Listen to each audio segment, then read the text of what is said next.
constituyente. Gracias, señor presidente. Asambleísta Benavides, por favor.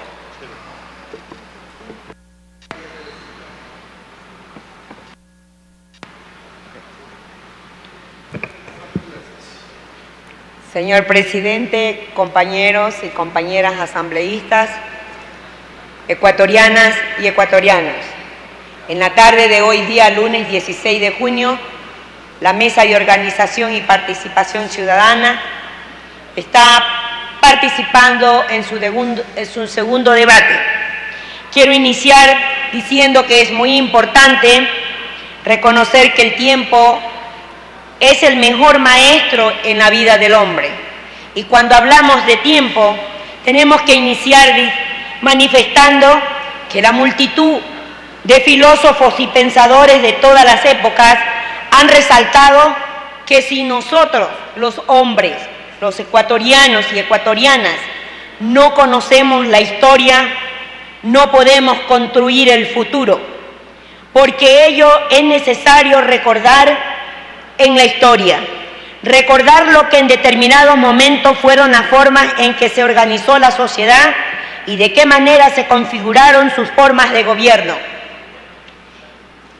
Con admiración recordamos lo que algunos llaman el socialismo andino, como una forma de gobierno que llegó a suprimir radicalmente la miseria y el hambre, que redujo los crímenes y los delitos a un mínimo, que ninguna nación civilizada moderna ha alcanzado jamás, asentada en un modelo económico donde se practicaba la ayuda mutua, se compartían los bienes, se evitaba la desocupación, la ociosidad y se desterraba todo tipo de egoísmo y latrocinios en aquella época.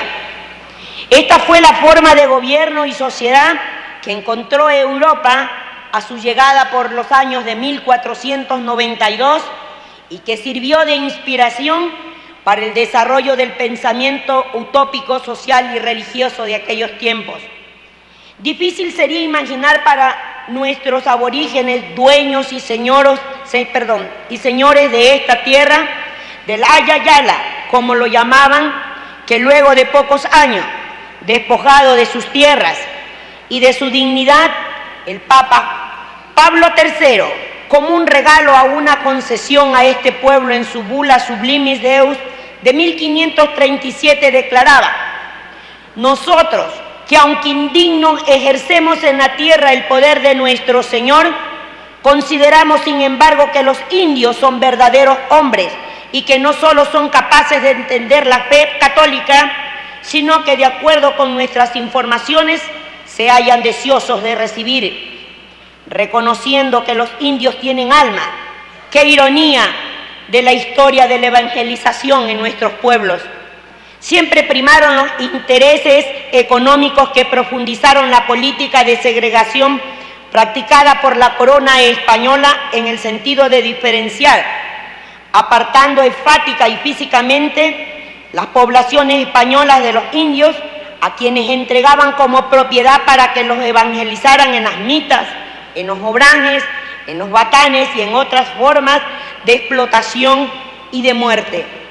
Sin embargo, aunque parezca una transacción de la época colonial, muy avanzada la República en los años de 1950, exactamente hace 58 años, un diario del país anunciaba que un señor acaudalado vende hacienda de 5.000 hectáreas, 400 vacas, 3.000 bueyes y 250 indios.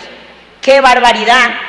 Esta es la realidad con que los españoles y luego los criollos en la República entendieron la organización, la participación, la democracia.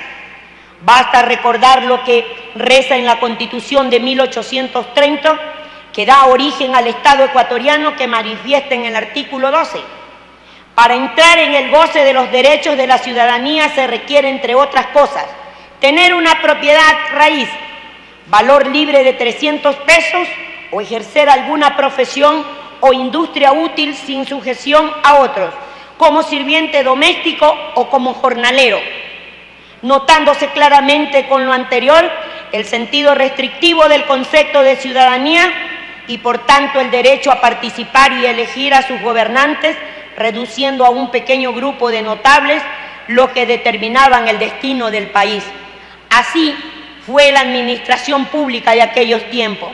Recién en la Constitución de 1946, en el artículo 17 dice: todo ecuatoriano, hombre o mujer mayor de 18 años, que sepa leer y escribir, es ciudadano y en consecuencia por regla general puede elegir y ser elegido o nombrado funcionario público.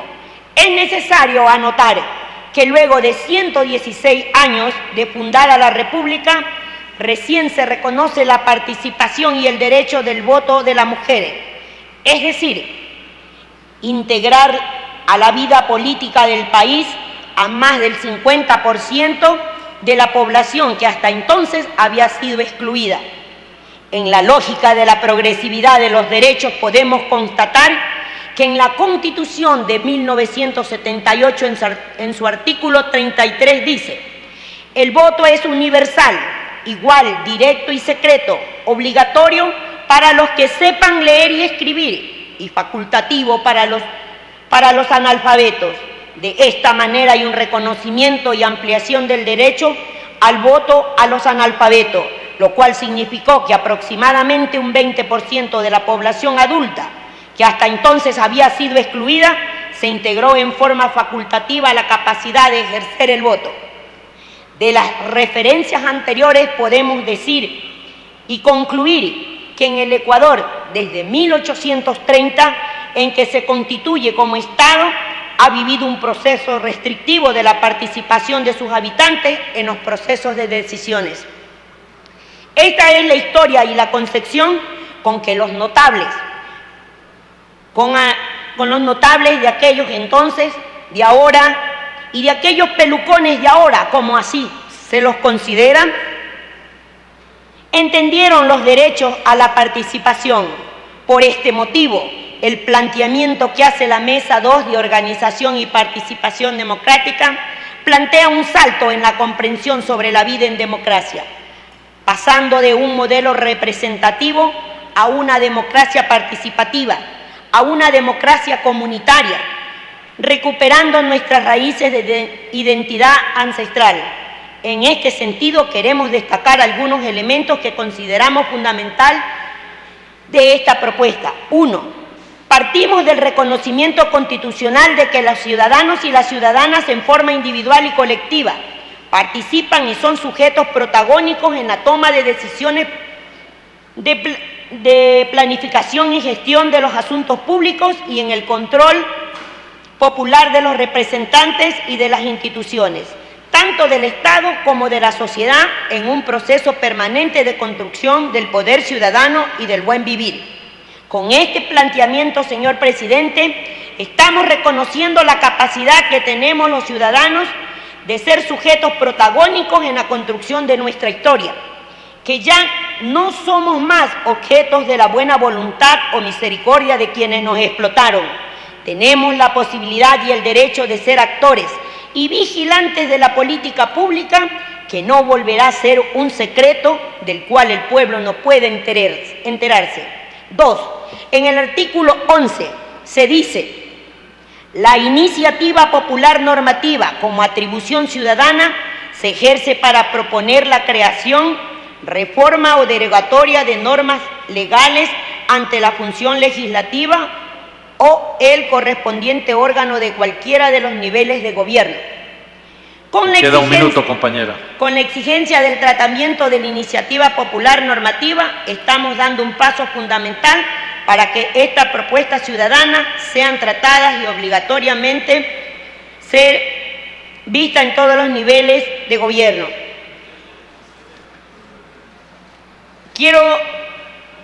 En el artículo 20 planteamos que los partidos y movimientos políticos se financian con los aportes de sus afiliados y simpatizantes a cumplir con los requisitos establecidos en la ley.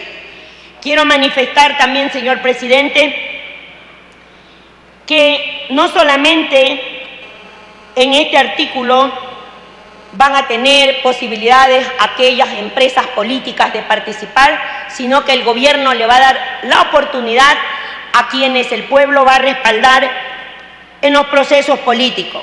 Gran revuelo ha causado esta propuesta y hay quienes desde ya la apoyan. Concluido, asambleísta. Muchas gracias.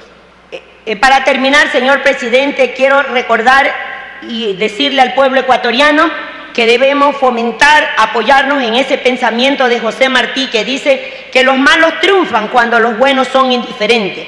Entonces es necesario redoblar el interés y decirle a los ecuatorianos sí a la democracia, sí al cambio, es hora de pensar en la patria. Gracias, señor presidente. Asambleísta Ron, por favor.